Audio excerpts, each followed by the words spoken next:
Salut tout le monde, salut les voleurs. C'est Catherine. Ça fait longtemps que je voulais faire ça. En fait, je vous en avais parlé au début de la saison pour donner des informations au sujet de la maladie de Lyme. Tu sais, on en entend parler beaucoup dans les médias.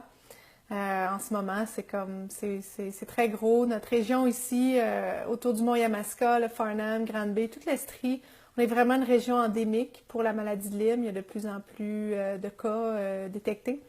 Je vous avais dit peut-être que je ferais une petite présentation rapide, puis là je me disais, je sais pas quand est-ce que je vais faire ça, puis tout le monde va être réuni, puis quand on vole, on n'a pas envie d'entendre parler de ces choses-là. Fait que je me suis dit, pourquoi pas faire une petite vidéo, puis chacun sera à l'aise de le regarder quand il voudra. Hein? Donc, voilà. Pourquoi je vous parle de la maladie de Lyme, c'est que la majorité du monde, vous le savez, mais il y en a peut-être qui ne le savent pas, c'est que depuis un an que j'étais malade, j'étais très très malade avec la maladie de Lyme. Et donc, c'est quelque chose qui m'a touchée personnellement. Et ça a été très difficile d'avoir le diagnostic. En fait, c'est moi qui a fait ma propre investigation, puis j'ai monté mes protocoles de traitement. Il a fallu que j'aille consulter aux États-Unis. Euh, c'est une maladie qui est sérieuse, qui est à ne pas négliger. Donc, je voulais vous donner un petit peu les informations clés par rapport à ça. Puis, tu sais, si vous avez des questions de plus, ça va me faire plaisir d'y répondre. En gros, la maladie de Lyme, c'est une maladie qui est transmise par les tiques. Les tiques, là, c'est un petit insecte, puis toutes ces phases de vie, de la nymphe à la tique jeune, à la tique adulte, toutes les tiques peuvent transmettre la maladie de Lyme. Puis quand c'est au stade de la nymphe, là, c'est comme un point à la fin d'une phrase. C'est vraiment difficile à voir la tique. Les lignes directrices en ce moment disent que les chances de transmission, c'est quand la tique est attachée pendant 24 heures et plus. Mais quand vous trouvez une tique, là, c'est bien dur de savoir où c'est qu'elle était, hein, depuis combien de temps qu'elle était là. Donc, on sait que la transmission peut avoir lieu même en dedans de 24 heures. La tique, quand elle transmet la maladie de Lyme, l'agent infectieux principal, c'est ce qu'on appelle le Borrelia burgdorferi, en l'honneur de... Salut Eric! Je parle de la maladie de Lyme. Le Borrelia burgdorferi, en l'honneur de Dr. Burgdorferi qui a découvert ça. C'est un spirochète, c'est une bactérie en fait qui est cousine de la syphilis. Cette bactérie-là va rentrer dans le corps et elle prend 4 différentes formes. Le spirochète, la forme de kyste, des biofilms, puis ce qu'on appelle des round bodies. Ça fait qu'en gros, elle est capable d'aller dans à peu près tous les tissus du corps. Elle a beaucoup d'affinité pour le cerveau. C'est pour ça que la plupart des gens qui ont la maladie de Lyme vont avoir des problèmes neurologiques, soit que ça va imiter comme un peu la sclérose en plaques, vont avoir des difficultés à marcher, vont avoir des engourdissements, des genres d'hémiparésie, là, de parties du corps qui bougent moins bien. Il y en a que ça va affecter aussi beaucoup l'humeur. Moi, je sais que c'est ça que ça m'a fait beaucoup au début. Je vivais beaucoup d'anxiété, je cherchais mes mots. C'est ça. La Lyme, elle a une grosse affinité pour le cerveau, le système neurologique. Elle a une affinité aussi pour le système gastro-intestinal, donner des indigestions, de la difficulté à digérer les choses, des brûlures d'estomac. Je ne dis pas qu'à chaque fois que vous avez pris une petite cuite puis une brûlure d'estomac, que c'est la maladie de Lyme, mais c'est des choses que ça peut faire. Ça a une affinité aussi pour les vaisseaux sanguins, donc les problèmes de circulation, on gèle l'hiver. Bref, ça va à peu près dans tous les systèmes. Puis, c'est parce que quand la tique, elle pique, elle ne va pas transmettre juste la borréliose. Elle va transmettre beaucoup des co-infections. À peu près 95% du temps, il va y avoir des co-infections, dont la bartonellose, dont la babésiose. La babésiose qui est une cousine de la malaria parce que c'est une bactérie en fait qui rentre dans les globules rouges. C'est comme un parasite.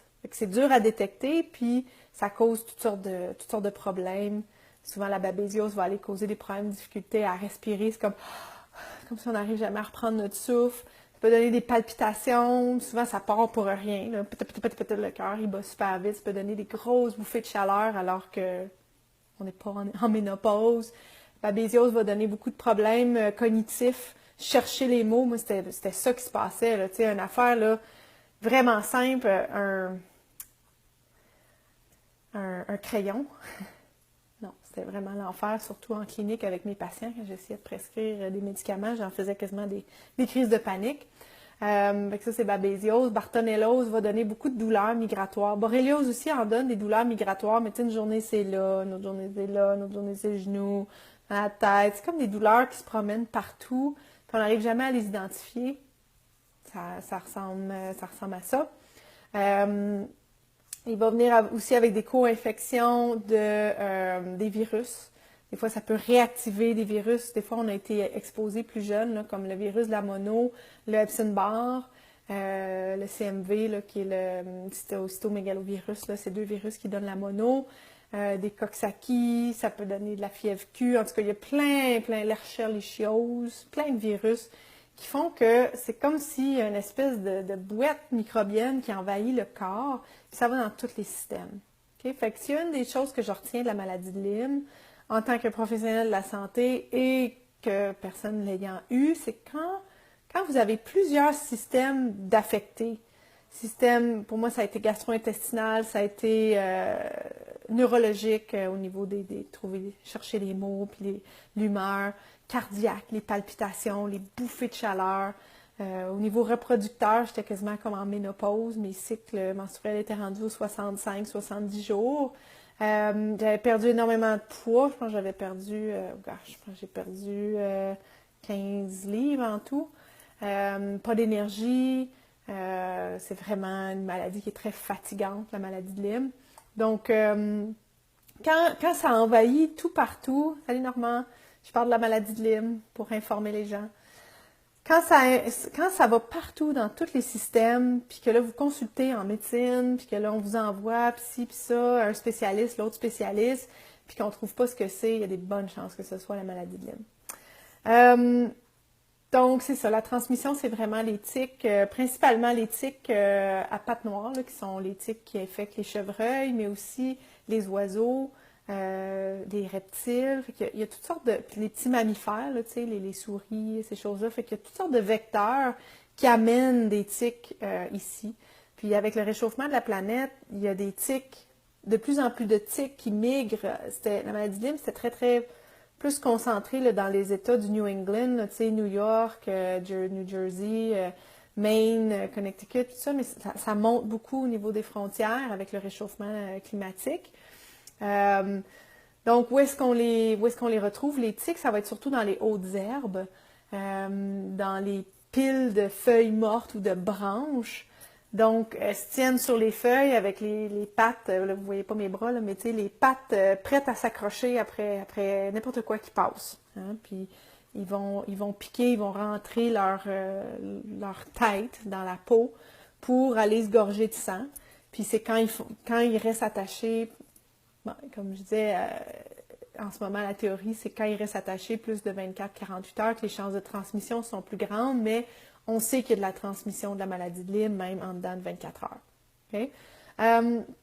Donc, comme on est des pilotes, on se promène dans le bois, il y a plusieurs d'entre vous qui montez la montagne à pied.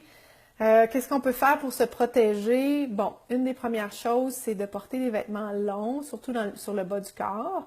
Des pantalons, ça peut être des pantalons souples, là, minces, pas chauds, et de mettre le pantalon dans le bas.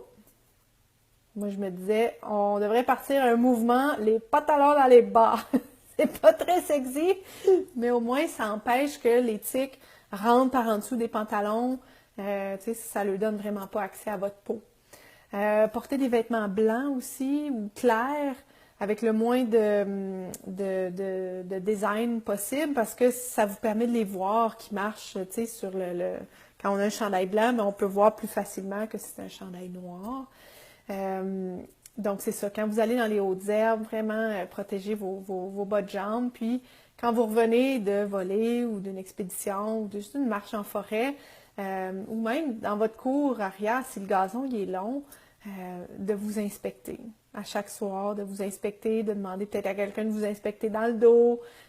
Souvent, les tiques vont préférer les endroits plus cachés, là, les aisselles, les plis de ceinture, le cou, ces choses-là. Proche des cheveux aussi, du cuir chevelu. Ils sont durs à détecter. Puis ce qui est maudit, c'est qu'on ne les sent pas parce qu'ils ont un petit anesthésiant. Quand ils piquent, là, ils nous injectent ça, puis on ne le sent pas quand ils ont piqué. C'est pour ça qu'il faut vraiment s'inspecter. En termes de protection, en termes de produits qu'on peut mettre qui est efficace pour éloigner les tiques, il y a ce produit-là qui s'appelle Care Plus, qui est disponible à la MEC. Il y a une protection de 12 heures. C'est l'insectifuge dedans, c'est du icaridine à 20%. C'est une belle alternative au DEET. On connaît le DEET, là, puis il faut au moins aller chercher du 35 à 50% de DEET pour repousser les tiques efficacement. Mais le DEET, c'est vraiment toxique. Idéalement, il ne faut pas s'en mettre sur la peau à nu. Ce produit-là, il est moins toxique, puis apparemment, il est aussi efficace. Fait que, à la MEC, je pense qu'il est comme 13$ là, pour 100 ml, c'est un petit push-push. Le DEET aussi, ça endommage les ailes. Ça endommage le tissu des ailes. Donc, c'est ça, les produits, il faut se protéger. Maintenant, les signes et symptômes qu'on a possiblement attrapé la maladie de Lyme. Bon, si vous trouvez une tique sur vous, là, il faut aller consulter, surtout au niveau, dans la région du Mont-Yamaska. On est très, très endémique, il faut aller consulter et en prophylaxie, donc en prévention de la maladie de Lyme, les médecins sont supposés de vous donner au moins 1 mois d'antibiotiques pour prévenir que ça se développe dans votre corps. Une des choses caractéristiques avec la maladie de Lyme, c'est ce qu'on appelle le bullseye rash. Fait que c'est une rougeur en forme de cible. Fait qu'au milieu, dans le fond, où est-ce que la tique aura piqué, il y a un rond rouge. Autour, il y a un rond blanc. Et autour de ça, il y a un autre rond rouge. Donc ça, c'est ce qu'on appelle caractéristiquement la cible, le rash en forme de cible. Ça veut dire que c'est la maladie de Lyme, ça prend un traitement OPC. Okay? Le problème, c'est que la plupart des gens, on la voit pas, la tique. Moi, ça a été mon cas. La dernière fois que je me suis fait piquer, c'est en 2008, puis avant ça, en l'an 2000. Probablement que je l'ai contracté à ce moment-là. Probablement que c'était en l'an 2000, là, mais que le système immunitaire était assez fort pour mettre la maladie de Lyme en dormance. Donc, la plupart des gens, le problème avec la maladie de Lyme, c'est qu'un, ils n'ont pas vu la tique, ils n'ont pas eu d'érythème migrans, là, le rash en cible. Il y a juste 40% des gens qui vont faire un rash en cible. Alors, c'est ça, c'est problématique parce que là, les gens vont commencer à avoir des symptômes dans toutes sortes de systèmes, des symptômes peu spécifiques, comme je disais tantôt, fatigue, palpitations, bouffée de chaleur, perte de mémoire, manque de concentration, irritabilité, indigestion, mal au ventre, ballonnement, les selles qui sont changées par rapport à avant. Donc, il y a toutes sortes de signes et symptômes comme ça. La plupart du temps, on va consulter, on fait des tests, on fait des prises de sang, on ne trouve pas grand-chose. Une des affaires, c'est la grippe d'été. La grippe d'été, l'influenza, ça existe à peu près pas l'été.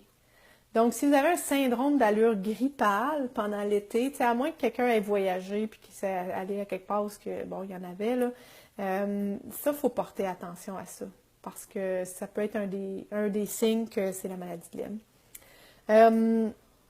Les douleurs migratoires partout, puis que là, on vous donne plein d'anti-inflammatoires pour ci, pour ça. Et mettons que vous avez quand même changé votre alimentation, vous avez enlevé les choses inflammatoires, les sucres raffinés, trop de glucides, trop de sucre, trop d'alcool. Bon, du coup, vous avez fait ça, vous avez encore des douleurs migratoires un peu partout dans les articulations. Pensez à la maladie de Lyme. J'essaie de voir si j'oublie des choses. En tout cas, c'est sûr, j'ai pas la vérité infuse, mais je vous parle du point de vue d'une personne qui l'a eu personnellement et d'une professionnelle de la santé qui sait aussi que dans le système de santé, les médecins ne sont pas équipés pour diagnostiquer la maladie de Lyme chronique, donc plus de 30 jours après la piqûre de la maladie de la tique. Parce qu'on n'en a pas de ligne directrice pour ça. Juste de reconnaître l'existence de ça, au Canada, c'est difficile. Aux États-Unis, il y a toute une polémique politique avec ça, mais au moins, on peut aller se faire traiter aux États-Unis. Les médecins vont accepter de prescrire des antibiotiques à long terme, parce que quand c'est rendu chronique, ça prend un traitement à long terme. Maintenant, est-ce que c'est juste des antibiotiques conventionnels? Non, il y a des antimicrobiens herbaux Moi, je prends que des plantes. Je ne voulais pas envoyer des antibiotiques conventionnels. J'avais déjà assez de problèmes avec mon intestin. On sait que les plantes sont aussi efficaces que les antibiotiques conventionnels quand la maladie est à un stade pas trop avancé. Mais des fois, ça prend ça. Puis les médecins au Québec, ils se font taper ses doigts s'ils prescrivent des antibiotiques au long terme. Parce qu'on n'a pas, on n'a pas de ligne directrice pour ça. Fait que c'est assez difficile au Québec, un, d'avoir un diagnostic, puis deux, de se faire traiter. Au niveau diagnostic, si vous pensez des fois être atteint ou si vous voulez vérifier, c'est une sérologie. Donc, le test, c'est un ELISA, qu'on appelle E-L-I-S-A, un ELISA pour une sérologie pour la maladie de Lyme. Puis ça mesure les taux d'anticorps dans votre corps. Si les anticorps sont positifs, ça veut dire qu'il y a eu une exposition. À ce moment-là, le test est envoyé à Winnipeg, qui est notre laboratoire national de microbiologie. Puis les autres, ils utilisent une trousse différente pour refaire un ELISA. Et souvent, ce test-là va revenir négatif parce qu'à Winnipeg, ils testent seulement qu'une souche. Alors que dans le monde, il y a 300 souches de borréliose, de maladie de Lyme. Et juste en Amérique du Nord, on a 100 souches différentes. Alors, au Canada, on est vraiment mal équipé au niveau du diagnostic et les médecins sont très frileux à traiter sans avoir un test qui confirme. Mais en fait, la maladie de Lyme, c'est un diagnostic clinique. Le test va venir confirmer, mais si le test est négatif, ça ne veut pas dire que la maladie de Lyme n'est pas là. C'est là qu'on trébuche un peu avec le diagnostic là, au niveau de la maladie de Lyme au Canada. C'est très difficile. Donc, il existe un laboratoire aux États-Unis qui s'appelle IGeneX, I-G-E-N-E-X, IGeneX en Californie. Moi, j'avais fait venir des kits et j'avais envoyé un test là-bas.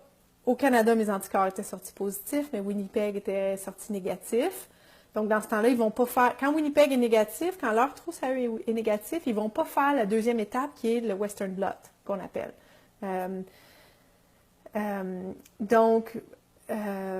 J'étais un peu limitée par ça, fait que j'ai envoyé un test aux États-Unis, j'ai refait l'ELISA et le Western blot, puis c'est sorti positif all the way aux États-Unis.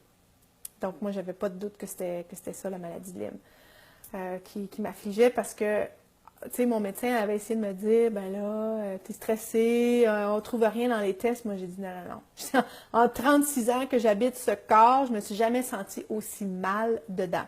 Donc, si jamais vous avez des symptômes comme ça ou que vous vous sentez mal partout dans votre corps, que vous le savez qu'il y a quelque chose qui ne va pas, laissez-vous pas impressionner par les médecins. C'est parce qu'ils sont à côté dans leur connaissance. Puis, je veux dire, ça, c'est mes collègues, je ne les en veux pas, mais il faut continuer à chercher parce que plus on attend pour traiter, plus que ça va faire des dommages au niveau du corps. Puis, ça peut être des dommages irréversibles. Okay? Au niveau neurologique, au niveau des vaisseaux, au niveau cardiaque, pulmonaire, gastro-intestinal, ça va partout. Ça va vraiment, vraiment partout. OK? Fait que j'espère que ça vous aide. J'espère que ça éclaire certaines choses. Je vous en prie, protégez-vous, examinez-vous. S'il faut, en revenant d'un vol, vous demandez à un chum, hey, tu me checkerais-tu le dos, là, tu sais, les célibataires, les fois qui n'ont personne le soir pour les examiner. C'est important parce que c'est une maladie qui est très difficile à diagnostiquer, qui est dure à traiter, qui coûte cher. Moi, j'ai arrêté de compter à 25 000 puis j'ai pas récupéré ça là, avec mes assurances puis la RAMQ. Il n'y a rien qui était couvert, là, fait que j'ai tout épuisé les fonds que j'avais en coussin, puis mes parents m'ont aidé, puis c'est ça. C'est une maladie qui coûte cher. Ça va super bien maintenant, mais j'ai un traitement très actif qui est nécessaire. Parce qu'avec la maladie de Lyme, pour le traitement, c'est pas juste d'aller tuer les microbes, tu sais, c'est pas juste de tuer les... Avec les antimicrobiens, c'est d'aller supporter tout le terrain aussi, avec des multivitamines, des choses qui nourrissent les surrénales, des enzymes digestives pour aider à digérer, assimiler la bouffe parce que l'intestin est endommagé. C'est toutes sortes d'affaires comme ça qui fait que ça revient à une maladie qui est très chère. C'est pas rare, pour être dans les groupes de maladies de Lyme au Québec, c'est pas rare que je lis des gens qui ont sorti leur REER, leur CELI, qui ont réhypothéqué leur maison pour leur traitement de la maladie de Lyme. Donc, c'est vraiment quelque chose de sérieux. C'est une réalité avec laquelle on vit. On est une région endémique. En plus qu'on se promène dans les bois, on vole, on se promène dans les hautes herbes. Donc, n'hésitez pas. Les pantalons dans les bas, des vêtements clairs, inspectez-vous, utilisez des produits qui sont efficaces contre les tiques Et n'hésitez pas à consulter si vous trouvez une tique. Ah oui, pour l'enlever. Ah merde, j'ai pas mon petit outil, là, mais il y a un petit outil qui existe là, pour enlever la tique comme faut, pour pas que la tête elle reste pognée dedans. Ouais, c'est ça. On peut se les procurer, ces outils-là, souvent dans les cliniques vétérinaires, ça coûte vraiment pas cher. Ou sur le site canadien Can Lime.